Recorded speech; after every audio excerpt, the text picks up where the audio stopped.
Yeah, thanks. And thank all of you for showing up the last session. You're the true heroes.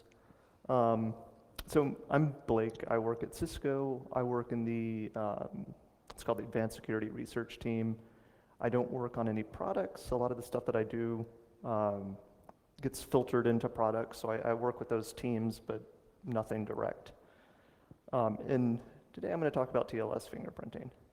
I'm going to start with some relevant background, and then I'm going to go into how we actually come up with the fingerprint databases. I'm going to go over an endpoint network data fusion pipeline. And then I'm going to hit on some common pitfalls of TLS fingerprinting. Generally, like where things can go wrong, where we usually assume that it would be fine. And then finally, I'm going to talk about actually doing process inference. And you can think of malware detection as a subset of process inference. So we want to know the process that created it, whether it's malware or not. And then, malware detection is a slightly easier problem. And for the first half of this talk, there are very detailed explanations in a paper that was at the Internet Measurement Conference a month ago. The second half of this talk, it's pretty much just these slides. All right. So just really quickly, how familiar is everyone in here with TLS? Let's say on a scale of raise your hand or not raise your hand. Okay. So, TLS encrypted protocol. So TLS 1.2 is still the most prevalent version that at least we see on our networks. And both TLS 1.2 and TLS 1.3 start pretty much the same way. So you get an unencrypted client hello that has all of the cryptographic parameters that the client supports. So it's advertising these so that the server can then send a server hello, choose some of the cryptographic parameters, give a certificate for its identity, finish the handshake, and start exchanging encrypted data. With TLS 1.3, the big change is like everything past the server hello is now encrypted, so we don't get to see the server certificate, we don't get to see its identity. But for the point of this talk and for the point of TLS fingerprinting in general, we get more or less the same exact information. So we still get the unencrypted client hello. Because the way the internet works, TLS 1.3 clients are going to continue to be backwards compatible with TLS 1.2 servers, so they're still going to offer a lot of the same parameters, so the parameter space actually increases with TLS 1.3. So a question that I typically get is, will 1.3 kill TLS fingerprinting? And the answer is it actually makes it better, so that's good. And then, okay, so what is TLS fingerprinting? So given the client hello, there's a set of interesting parameters in there that in some cases can uniquely identify the application that created the TLS session.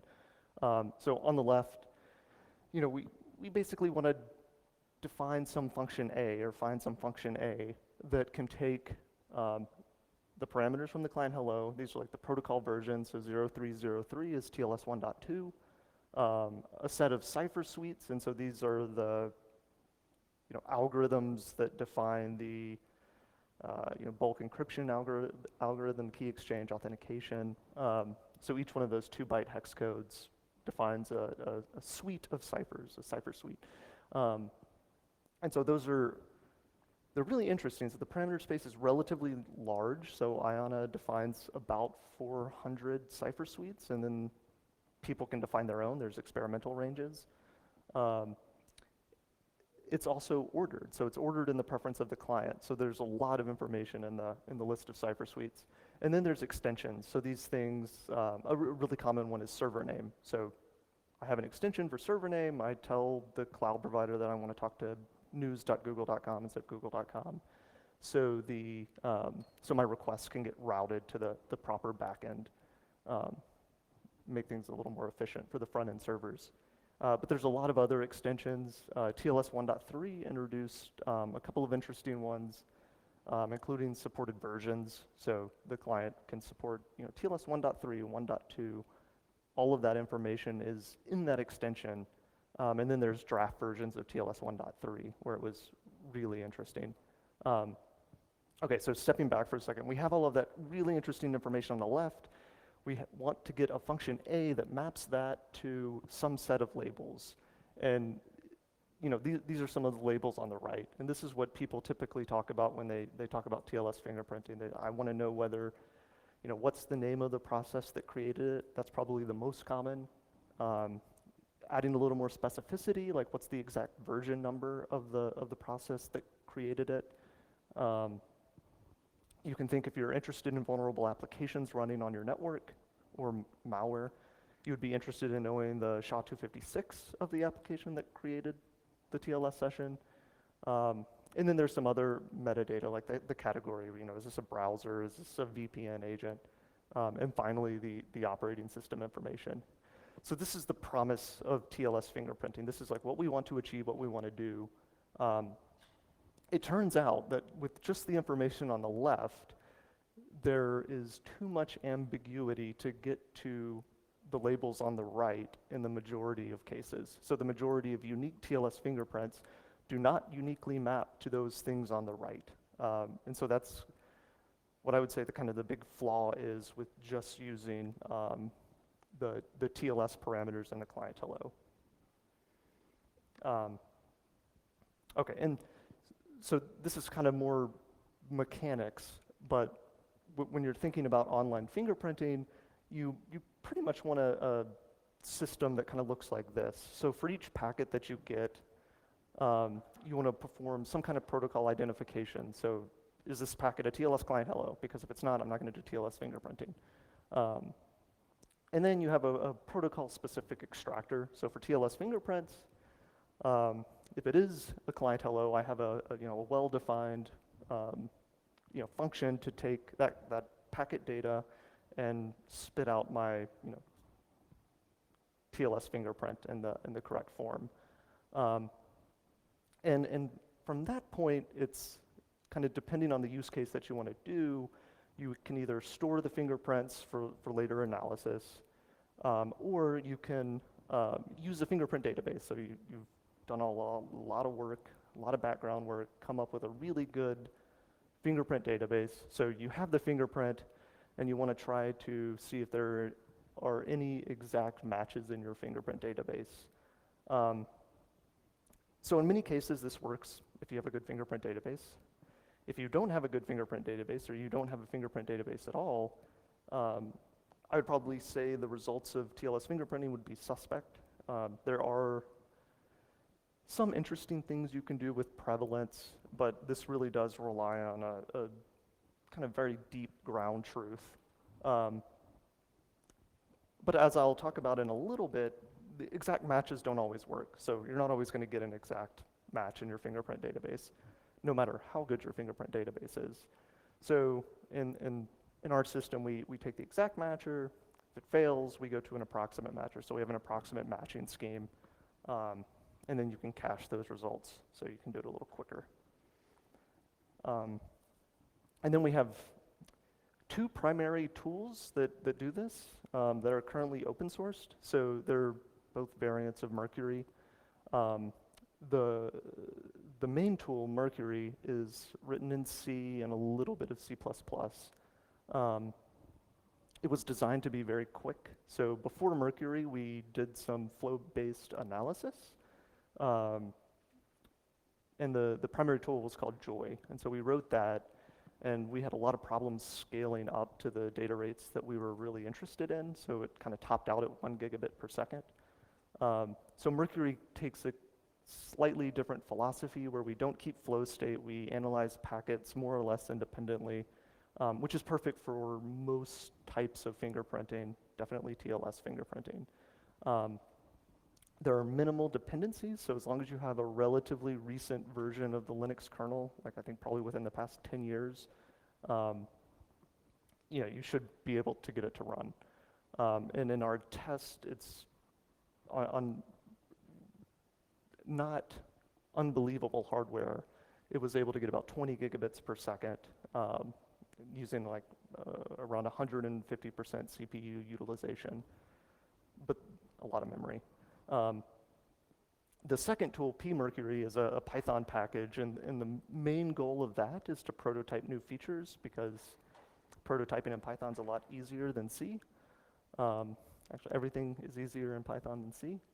But it's a Python 3 based implementation. It's relatively fast, so a lot of the backend, a lot of the code that would present a bottleneck is written in Python, so we get some speed improvements there. And that's where you'll see a lot of the new features that we're developing coming out. Okay. So I can't stress this enough. Like TLS fingerprinting, you really need to have a good database, and that's a real sticking point. It was a real sticking point for us, because the first thing that I ever did was download all the versions of OpenSSL and NSS and just script them and run them, collect all the fingerprints, and say I had a fingerprint database. But that covers about 0.01% of the TLS fingerprints that you'll see on any given day. So it doesn't really solve the problem. So we approached it in a little bit of a different way. And our big goals were to get representative TLS fingerprint databases from the networks that we monitor. And the other big goal was to continuously update it. So we wanted an automated pipeline that I can go away to a conference and it's still generating fingerprints and I don't have to think about it. And so this is the architecture that we came up with. It's a pretty standard architecture, nothing special about it. But we monitor several enterprise sites with Mercury and Joy at the DMZs. So we see all north-south traffic. We generate TLS fingerprints for all of that traffic and flow keys, 5 tuples, and send that to a back-end data store. The really interesting thing is there's about 24,000 users on the sites that we monitor, and the majority of the managed endpoints on those sites have AnyConnect network visibility module. And so NVM exports really interesting process information for each network connection that's created. So we get the SHA-256, the process name, the user, all of the operating system information. So everything that we would need to kind of fill in the labels on the right for TLS fingerprinting.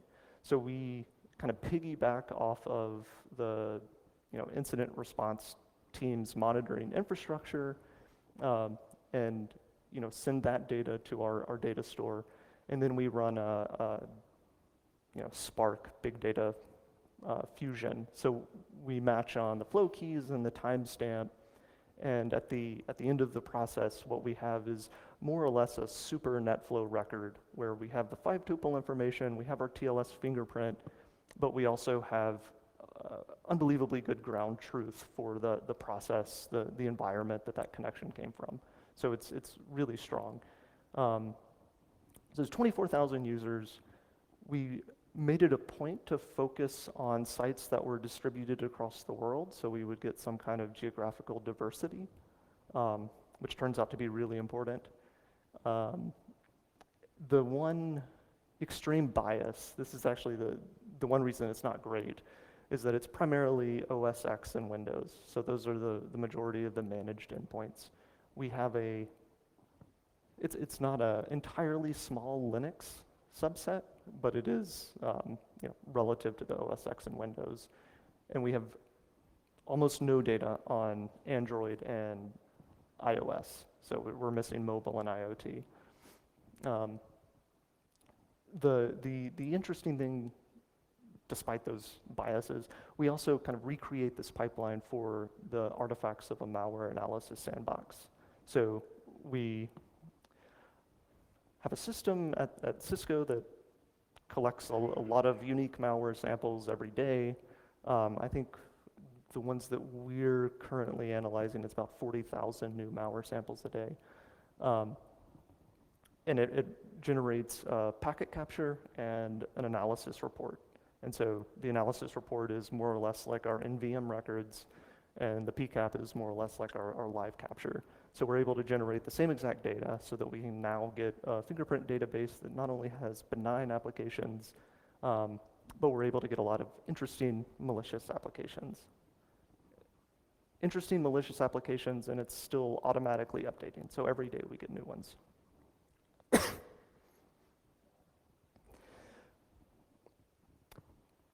So this will be important for later, but we do segment building the database, the master database, by days. So each day we have a new mini database.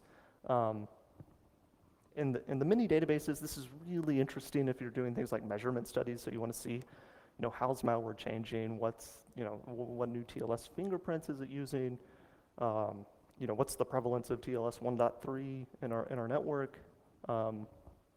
So it makes that really nice. The other really interesting thing is, and this kind of just makes sense. So if you're trying to use TLS fingerprinting on a live network today, it doesn't make a lot of sense to use data you collected a year ago because TLS fingerprints change. So at the end of the day, when you're bringing in all that really old data, it's more or less just confusing the system. So you want to be able to age that out. And so this system allows you to say something like, give me the past 3 months worth of TLS fingerprint databases or the last 6 months, and then build my master database, and that's what I'll use. We have open sourced what I do think is probably the most informative TLS fingerprint database ever open sourced. It provides, again, a really deep view into Windows and OS X fingerprints. We weren't able to open source the malware data yet, so we're talking to actually external vendors to try to get more malware data. But the way that the internal system works, it contains some customer data, so we're not allowed to open source any of it. And actually, stepping back for 1 second, this talk is going to be exclusively on TLS fingerprinting, but this data fusion pipeline is protocol agnostic. So there's nothing specific to TLS fingerprint databases or TLS fingerprinting. So any protocol that you could think of, we can automatically generate those fingerprint databases given this architecture. So there's a lot of room for expansion. Okay, so this is what each fingerprint looks like, and if maybe you haven't looked deeply at any previous TLS fingerprint databases, but this is significantly larger. And I'm not saying that is a good thing. It's way more verbose, and it's kind of harder to understand. When you look at other fingerprint databases, you have a fingerprint string, a process name, maybe a version, maybe an operating system. And that's easy to conceptualize. So our fingerprint, we start with a string representation of the fingerprint. So we have the TLS protocol version number, the cipher suites, the ordered cipher suites, and ordered extensions. Then we have some metadata about the fingerprint. So when was the first time that we saw it? When was the last time that we saw it? We have max and min implementation dates. So for each parameter, cryptographic parameter in the string representation, we match it to the RFC that it was defined in and get that date. So for TLS 1.3, which I think this is, that was defined in August of 2018. There's probably something else that was defined in October of 2018. So those are those. The total count, so it's just how many times have we seen this fingerprint on the networks that we monitor. And then you get to the really interesting information. So many processes can map to a single fingerprint, and we kind of make that explicit in our fingerprint definition. So instead of having a single process name and version, we have a list of all of the processes that we saw associated with that TLS fingerprint. And this example, we have process name Chrome, we have the SHA-256, the application category, there's also the operating system information. But for process inference, the classes, IP, autonomous system, classes, hostname, TLDs, that's the interesting stuff. So We kind of take the fingerprint definition one step further, where we're not just mapping processes to fingerprints, we're also mapping destinations to processes to fingerprints. And the destination information is critically important, as I'll show in a little bit, critically important to being able to actually identify malware and do process identification. It really helps to disambiguate the presumably large number of processes that can show up in a fingerprint. So just to give some interesting statistics, so I just updated this morning, and the interesting thing about our monitoring infrastructure, it's very easy to expand. So we work with our incident response team. We have a VM image. As long as there's a site that they have access to, we can just roll out our VM image and start collecting the data.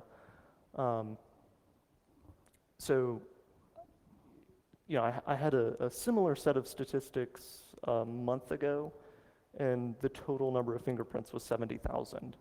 And now it's nearly 100,000. So we're getting a lot of new interesting fingerprints, probably in total like 67 billion sessions. So that's cool. The top part of this table is broken up into 3 different categories, and I typically break our fingerprints up into these 3 different categories. So passive fingerprints, these are fingerprints where we weren't able to associate the endpoint ground truth. So for this set of fingerprints, we don't get the process name in SHA-256, but we still collect all of the destination information, which, as you can imagine, is useful. We still get destination information and prevalence information. The endpoint category are fingerprints where we do obviously have endpoint information, and so about 8,500 fingerprints from a little over 7 billion sessions. So it's not small. There's a pretty good representation there. And then finally, the malware sandbox, where there's about 5,700 unique fingerprints, from 50 million sessions. And as you can imagine, there's a lot of overlap. So malware uses benign uses malware. There's malware in the endpoint data because malware's on endpoints. But right now we are getting about 2 billion new sessions a day, and 200 million of those are endpoint labeled. So the database is continuing to grow, so we're continuing to get better ground truth, which is the important part. Okay, so thinking of pitfalls, so I've kind of alluded to a couple of these things before, but as you can imagine, fingerprints evolve. So it just makes sense when you think about it. Everybody knows that. So these are 3 different versions of Chrome, over about a year period. And you see that there's a popular fingerprint, and then there's a very sharp decline. And there's another popular fingerprint, there's a very sharp decline. And this is relatively common. It was more common when TLS 1.3 was being rolled out, because they were changing the version number and the supported versions extension. But in general, this is just a trend that happens. There are cipher suites that we find new vulnerabilities for, so those get deprecated. New extensions get introduced, so encrypted SNI is an extension that's probably going to cause one of those sharp declines as soon as Chrome actually starts offering it. But it all happens. So interesting stuff. Again, the important thing for TLS fingerprinting is that if you have a lot of good ground truth on Chrome 65 to 68, but nothing on Chrome 72 to 76, you won't get matches. And the other thing, why do you need Chrome 65 to 68, except for a forensics case? You don't really see it on the networks, so it has a little bit, slightly less value.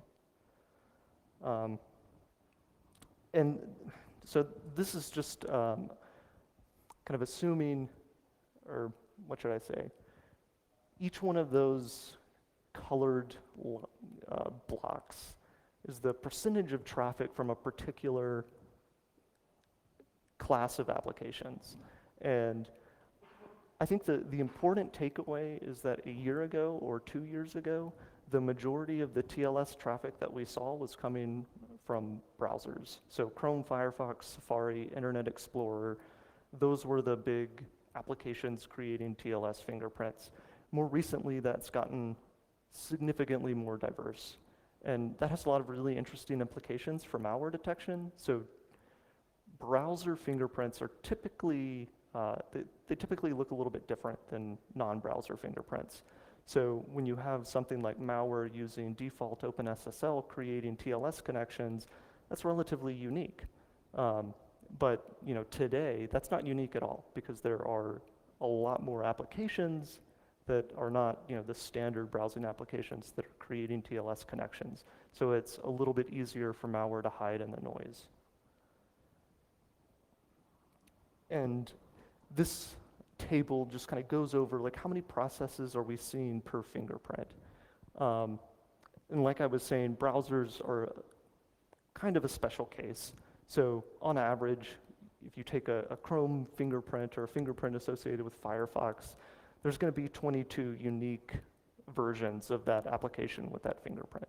Usually they're mostly Chrome or Firefox, but they are pretty unique. If you look at other categories, even something like email or communication like Slack, there's significantly more diversity in those fingerprints. So a fingerprint that Slack would use is also shared by, on average, 64 other processes. So when you want to go do something like malware detection or process identification, using just the fingerprint string and maybe the top process of the category is not enough to actually get a good predictor. So this is interesting. Over the past couple of years, we were looking at what censorship circumvention tools were different, was malware using. And so this is, a relative number, so it's a percentage. So the usage of Tor has actually not decreased, it's increased significantly.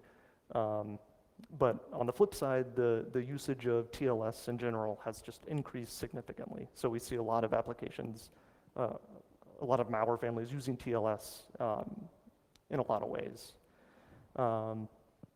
So we do see more Tor, but over the past couple of years, we've also seen a pretty significant increase. So in UltraSurf and Siphon, which are two of probably the second and third most popular censorship circumvention tools that we see in the malware analysis sandbox. And this is also really important for fingerprinting because these applications typically do a better job of things like mimicking well-known fingerprints. They typically try to evade any kind of detection techniques. And there's good reasons for that. They help a lot of people, but at the same time, malware also uses those. And just to talk really briefly about Siphon, because this is an interesting example. So it randomly mimics Chrome, Firefox, Safari, and iOS using the UTLS library. Going back a couple of slides, the same reason why it kind of makes TLS fingerprinting difficult, because things change all the time, it also makes it difficult for these types of tools to mimic popular applications. So if you look at the Siphon code on GitHub right now, they haven't updated their Chrome fingerprint that they mimic since Chrome version 72. Since fingerprints change, over time, those are going to stick out more and more. So it's going to be easier and easier to actually identify Siphon and malware using Siphon. The other interesting thing about Siphon is that if you look at the server name extension, there's typically two cases. One, it omits the server name. So for fingerprints associated with Chrome, they typically don't omit the server name that much. That's a relatively rare occurrence. So just by Siphon trying to evade detection through server name indication, it actually sticks out a little more and has a very unique fingerprint. The other thing is when it does include a server name, they're either to something like Akamai or is a word-based DGA. And then there's fingerprint randomization. So in this example, malware was trying to randomize fingerprints to avoid TLS fingerprinting. Randomization is probably not the best strategy. It's actually a very poor strategy, but if you're going to randomize, at least do it in a smart way. This malware family did not do it in a smart way, so they randomized the cipher suites, but kept the extensions and the version exactly the same. So you were able to define a couple of relatively easy patterns where you say, give me this exact extension string and protocol string and a cipher suite offer vector that I've never seen before. And so that's what each one of those patterns are, and you see the different campaigns over time. And just to kind of make it more obvious what's happening. So this isn't exactly the fingerprints, but they're all of this like similar flavor where you have the extensions exactly the same, protocol version exactly the same, and then there's some randomization in the cipher suites. In all of the experiments that we did, if you do some sort of approximate matching, so you can think of edit distance as a really good example, do string alignment on these two and find the distance. It works really well for this specific malware family, and it has other applications. All right. So the original way of doing TLS fingerprinting with just the cryptographic parameters typically is not that robust. One way to help is to include some contextual data about the destination that you're going to. So with TLS, or for pretty much any protocol, we can see the destination IP address, we can see the destination port. For TLS, we can at least currently see the server name and the server name extension. And then we want to map those to the labels that we care about. And so the details aren't super important, so it's in the code, and maybe the code would be easier to actually understand. But given a fingerprint, we have a list of processes, and then we want to find the process that maximizes this probability. So, given a fingerprint and then the destination information. And so we do this using naive Bayes, where we can kind of break up the probabilities, just multiply them together. And so this gives us a much better predictor for the process that actually created the connection. And then, this is general results on process name identification. So the left is the fingerprint, just using the top process that the fingerprint gives you. The right is using the naive Bayes approach where we actually include the destination information. And there's 3 different experiments. So SHA-256, so if we want to know the exact SHA-256 that created a connection, it went from 7% to 19%, so not significant. 19% is much better than flipping a coin. It's still not great. The process name, so this is giving me chrome.exe or, for OS X, like Google Chrome. In that case, we're able to go from 55% to 85%, so significant improvement. And then the process name category, so instead of saying chrome.exe or Google Chrome, you say Chromium-based browser. And so that gets about 99%. So we're really good at detecting the actual category of application. And then looking at malware detection. So abuse.ch releases a SSL blacklist. And so they currently have 70 JA3 malware fingerprints. They very clearly on their website say, these fingerprints have not been tested against known traffic. We're not responsible for false positives. And so, I was interested, so I had to reverse engineer these these fingerprints, so I took the JA3 hash, or I created JA3 hashes of all of my fingerprints and then tried to do matching. And for 64 out of the, what was 67, I was able to find a match. And then 55 of those 64s actually created significant number of false positives and were very closely aligned with benign applications. So just doing something like a JA3 blacklist would not be able to, it would overwhelm the security team. They wouldn't be very happy about that. The remaining 9 fingerprints, so some of them may be associated with malware. So they were all associated with older versions of OpenSSL and older versions of Windows. So we don't see that often on our enterprise networks. And it could be the case that those were more artifacts of the sandbox and not actually inherent in the malware. At least the older versions of Windows were most likely was a sandbox artifact. And then looking at like actual malware detection accuracy. So this is just using the top process. So I match a fingerprint, and then I return the process that I've seen the most. And we looked at a little over 1 million sessions, so we tried to make it a little even. There's a lot of class imbalance between malware and non-malware. But just using the top process, the overall accuracy looks good, so like 95%, that seems okay. But actually the number of false positives is kind of unworkable, it's untenable. So 60,000 false positives out of 1 million sessions. So replace 1 million sessions a day with 2 billion sessions a day. And you'll see why this is a problem on even relatively small networks.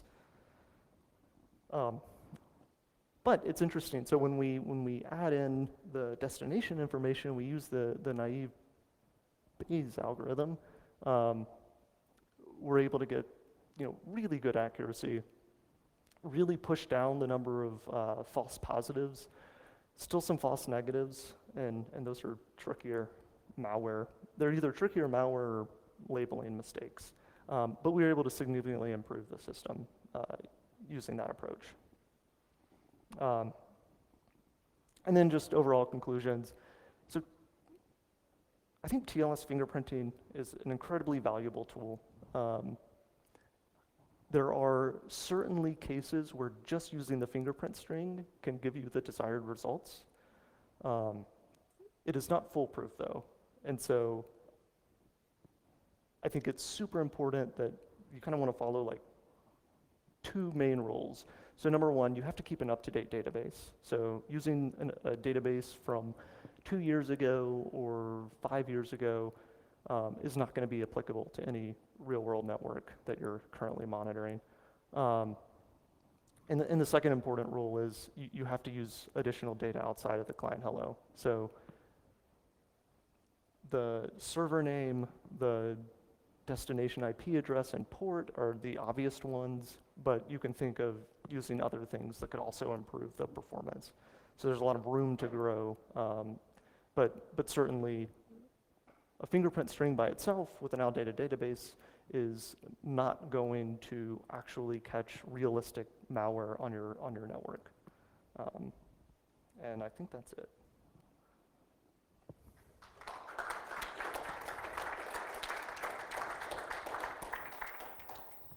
I guess we have time for one question, and then we have to move over to the closing ceremony. Thanks, interesting talk. I was wondering, you mentioned multiple times that you have to have accurate, timely databases. How do you retrain? And do you use labeled data for the retraining, like ground truth, or So the naive Bayes model, the actual, you could think of training, like if I'm training a deep neural net, I need my labeled data, and then I use some like super complex optimization strategy. For the naive Bayes approach, the training phase is just generating the database. So the database has all of the prior probabilities that we actually need to apply the naive Bayes. And so we generate the fingerprint database or an updated fingerprint database every day, so it can stay up to date. Thanks. Just another question. Only HTTP, or did you also try for other usages of TLS?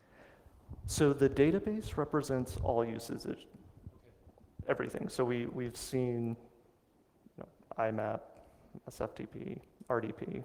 It's all in there.